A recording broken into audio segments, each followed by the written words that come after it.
Morning, guys. Hi, guys. So I'm not gonna take your time. I just wanna talk about something, yeah. So it's actually 3 a.m. In the morning, and I was actually thinking about something. You know those 3 a.m. thoughts, 2 a.m. thoughts. I mean, you guys probably know what I'm talking about, and something really came into my mind. So I've realized a lot. I've realized, Uguti, as human beings, or rather, personally, I used to struggle with being alone always.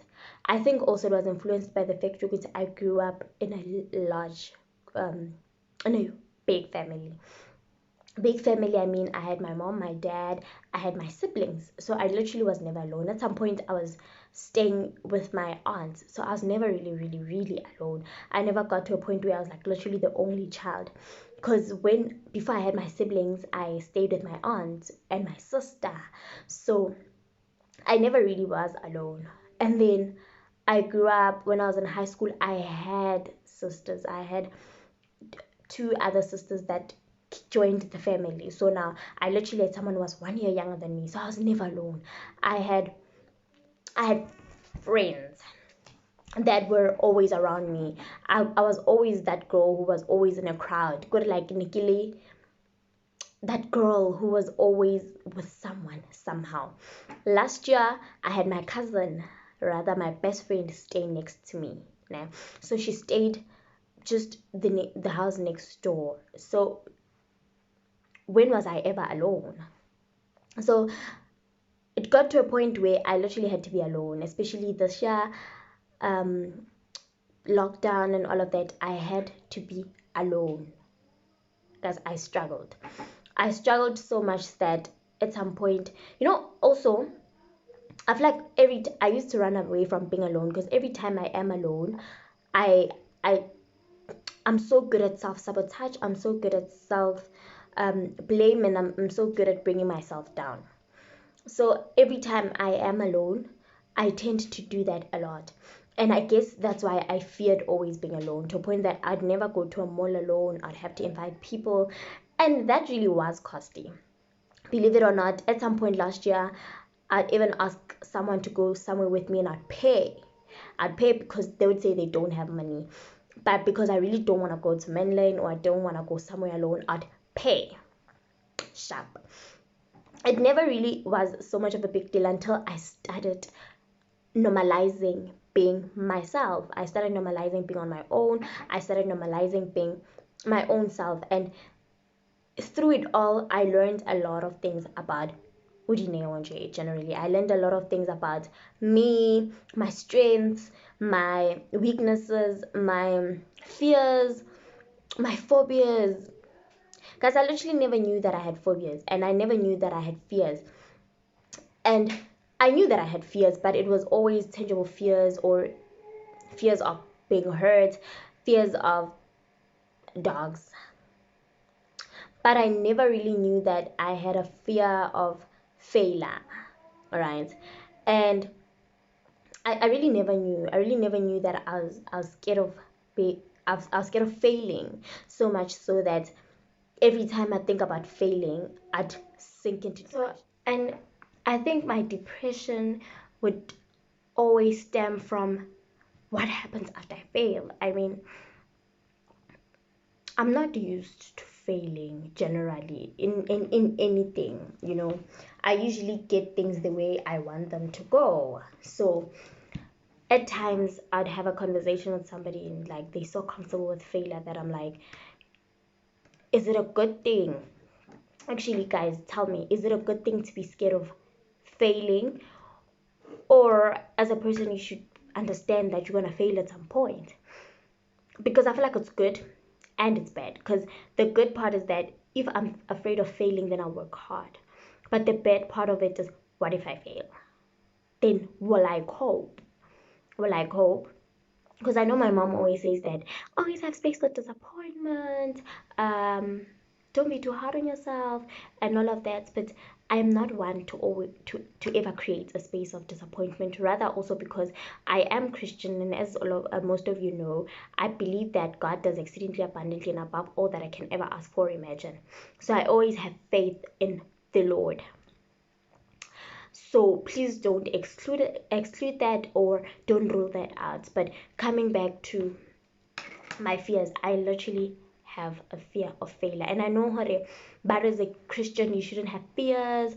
You know, you're no longer a slave of fear because you're a child of God and all of that. But sitting alone, guys, or rather being alone in general, taught me a lot of things. And I must say, I am really happy that I got to a point where 2020 humbled me. 2020 humbled me. So let's just be honest, guys. There's just a lot that happened in this year that really humbled most of us. And for me, I'd say, hurry, 2020 was just so unpredictable that at some point I had this, at some point I had that, at some point I had nothing, at point I had it all. And also, it taught me to be humble, taught me to be patient. For those who know me, they know patience. I am not patient whatsoever. I am not a patient person at all. And with that being said, I had plans. I'm sure most of us had plans. But for me, when I couldn't execute my plans the way I wanted them to, I literally went crazy. And I mean literally. Literally. I was going crazy. I was going out of my mind. I was worried. I was mad. I was upset. And what that did it stole my time. It stole majority of my time. It took my time. I was upset majority of the time because I mean I could have done that. I should be doing that. I wanna do that. But because of lockdown, I couldn't. So I'm rambling here. So when I got an opportunity to be alone, I learned a lot of things about myself. Firstly, I am scared of failing, so I have a fear of failure. Secondly, I dwell a lot in my mind. So my mind is my biggest supporter, yet it is my biggest enemy because I can just sit and think for hours. And with me thinking for hours, I can convince myself that, guys, my roommate is singing. I love it though. Shout out. I can sit for hours and actually realize, what if at this age, like, I can literally plan out my life. What if at this age I want things to be like this. At this age I want things to be like that. What if it doesn't happen? What if it happens? I dwell a lot in my mind. And also one thing I've also realized is that I I give a lot, or rather I love a lot. And it doesn't have to just be family and all of that, even friends. I love a lot, and I've gotten to realize, it never really ends well. It always ends in tears. It never really ends well because I love people so much so that at times I don't get the love back, but it doesn't matter until something happens and I'm like, I need you to love me back. I need you now more than ever. And it's like that in everything: relationship, friendship, sisterhood, familyship, anything. I am just that girl who's like who loves, loves, loves, loves. So if you are close to me, you know that I'll definitely do anything. Guys, I'll do anything for the person I love.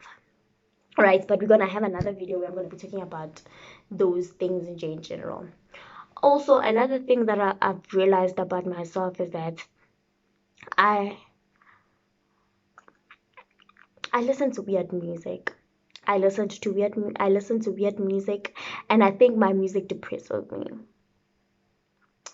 Like for example, today I've been playing "I'm Jealous of the Rain," na na na na na na, and also I really like what you done to me. I can also and do you believe in love? Guys, if you listen to those songs, please hit me up. I need a new playlist. I really need a new playlist.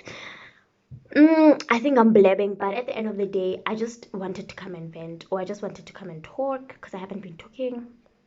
But please tell me in the comment section what 2020 has changed, or are you a person who's afraid of being alone, or do you sometimes just prefer to be alone? And if you do, then how do you do it? Because I feel like majority of us cannot. And then also, what has 2020 done to you? If I haven't said that, what has 2020 done to you? And guys, let's just engage. I feel like let's just talk about it.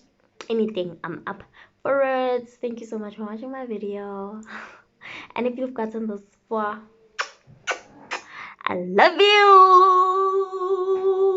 I love you guys. I really do. I really, really do. And I'm so sorry for not being around. I'm so sorry for not posting. I promise to be back. I have like my last exam in the few day in a few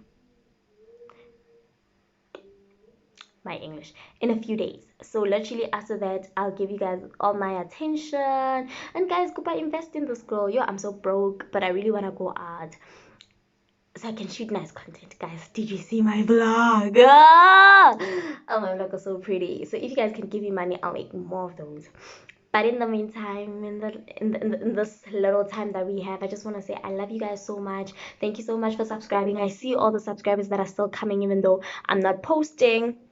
I see your comments and I try so hard to reply to all of them. Thank you so much for being so true, so genuine. Y'all guys are the real G's. And yeah, like, just thank you so much to all of the everyone who's been there for me, everyone who's still there for me, and everyone who's genuine. And I'd like to say, guys, do not stick around. Toxic relationship, no, no, no, no, don't stick around, leave. And yeah, so bye.